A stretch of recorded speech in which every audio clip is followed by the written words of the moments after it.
ओम श्री शक्ति नमः। ओम श्री शक्ति नमः।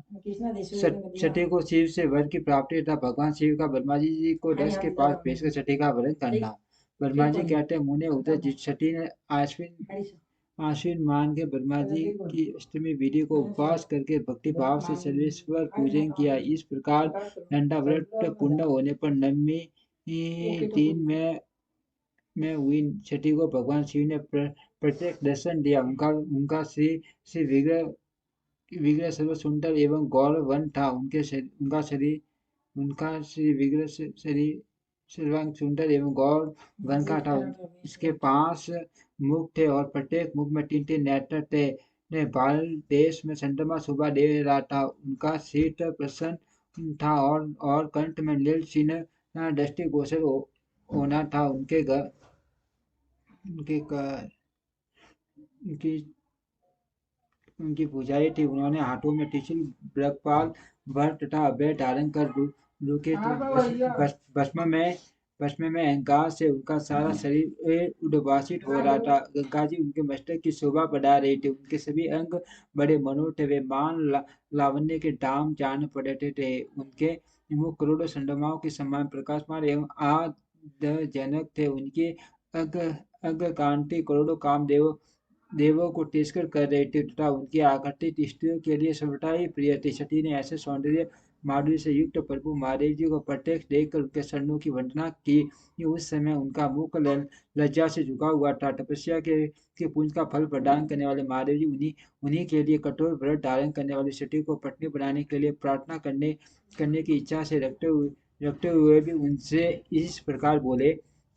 महादेव जी ने कहा, उत्तम व्रत का पालन करने वाली दक्ष नंदिनी, मैं तुम्हारे इस व्रत से बहुत प्रसन्न हूँ। इसीलिए कोई वर मांगो, तुम्हारे मन को जो अभिष्ट होगा यही यही वर मैं तुम्हें दूंगा। ब्रह्मा जी कहते हैं, मुने जगदीश्वर महादेव जी यद्यपि छठी को मनोभाव को जानते थे तो भी उनकी बात सुनने के लिए कोई वर मांगो, परंतु छठी लज्जा के अधीन हो गई थी। इसीलिए इनके हट्टे में जो बात थी उसे वे स्पष्ट शब्दों में न कह सकी। उनका जो अभिष्ट मनोरथ था वह लज्जा से आसादित हो गया। प्राण वल्लभ वल्लभ शिव का प्रिय वचन सुनकर सती अत्यंत प्रेम में मगन हो गई। इस बात को जानकर भक्त वत्सल भगवान शंकर बड़े प्रसन्न हुए और शीघ्रता पूर्वक बारंबार कहने लगे, वर मांगो, वर मांगो। छठ पुरुषों के आश्रय भूत अंतर्यामी शंभु सती की भक्ति के वशीभूत हो गए।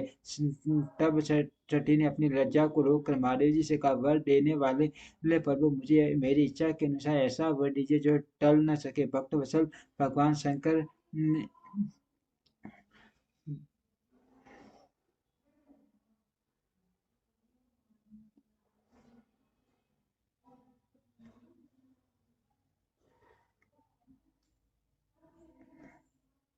मुझे मेरी इच्छा के अनुसार ऐसा वर दीजिए जो टल न सके। भक्त वत्सल भगवान शंकर ने ऐसा ऐसा सती अपनी ऐसी भक्त वत्सल शंकर ने देखा सती अपनी बात पूरी नहीं कर पा रही है। तब वे स्वयं ही उनसे बोले, देवी तुम मेरी भार्या हो जाओ। अपने अभीष्ट फल को प्रकट करने वाले उनके इस वचन को सुनकर आनंद मगन हुई सती चुपचाप खड़ी रह गई, क्योंकि वे मनोवांछित फल पा चुकी थी। फिर दक्ष कन्या प्रसन्न हो दोनों हाथ जोड़ नम मस्तक झुका झुका भक्त वत्सल शिव से बारंबार कहने लगी। सती बोली, देवारी देव महादेव प्रभु जगत पते आप मेरे पिता को कहकर वैवाहिक विधि से मेरा पानी ग्रहण करे। ब्रह्मा जी कहते हैं, नारद छठी जी की यह बात सुनकर भक्त वत्सल महेश्वर प्रेम से उनकी ओर देख कर कहा, प्रिय ऐसा ही होगा। तब दस कन्या छठी भी भगवान शिव को प्रणाम करके भक्ति पूर्वक विदा मांग जाने की आज्ञा प्राप्त करके मोह और आनंद से युक्त हो माता के पास लौट गई। इधर भगवान शिव भी हिमालय पर अपने आश्रम में प्रवेश करके दस कन्या छठी के वियोग से कुछ कष्ट का अनुभव करते हुए उन्होंने चिंतन करने लगे। देव से फिर मन को एकाग्र कर लौकिक कथे का आश्रय ले भगवान शंकर ने मन ही मन स्मरण किया। त्रिशूलधारी महेश्वर के स्मरण करने करने पर उन सीढ़ी से प्रेरित हो मैं तुरंत ही उनके सामने जा खड़ा हुआ। अर्थात हिमालय के शिखर पर जहाँ छठी के वियोग का अनुमान करने वाले महादेव जी विद्यमान थे, वहीं मैं सरस्वती के उपस्थित हो गया। देव ऋषि सरस्वती सहित मुझे आया छठी के प्रेम प्रेमा पास में बनते हुए शिव उत्सुकतापूर्वक बोले। शंभु ने कहा, ब्राह्मण, मैं जब से विवाह का स्वार्थ बुद्धि का बुद्धि कर बैठा हूँ, तब से अब मुझे स्वार्थ में सत्व ईर्षा प्रतीत होता है। दक्ष कन्या सती ने बड़ी भक्ति से ये आराधना की है। उसके नव नंदा व्रत के प्रभाव से मैंने अभीष्ट वर देने की घोषणा की है। ब्राह्मण तब मुझे यह वर मांगा कि आप मेरे पति हो जाइए। सुनकर सबटा संतुष्ट हो मैंने भी कह दिया कि तुम मेरी पत्नी हो जाओ। तब दस कन्या सती मुझसे बोली, जगत पते, आप मेरे पिता को सूचित करके विवाहित विधि से मुझे यह यह ब्रह्म करे। ब्राह्मण उसकी भक्ति से संतोष होने के कारण मैंने उसका वह अनुरोध भी स्वीकार कर लिया। विधात तब अपनी माता के घर चली गई और मैं चला आया। इसलिए अब तुम मेरी आज्ञा से दक्ष के घर जाओ और ऐसा यत्न करो जिससे प्रजापति दक्ष शीघ्र ही मुझे अपनी कन्या का दान कर दे।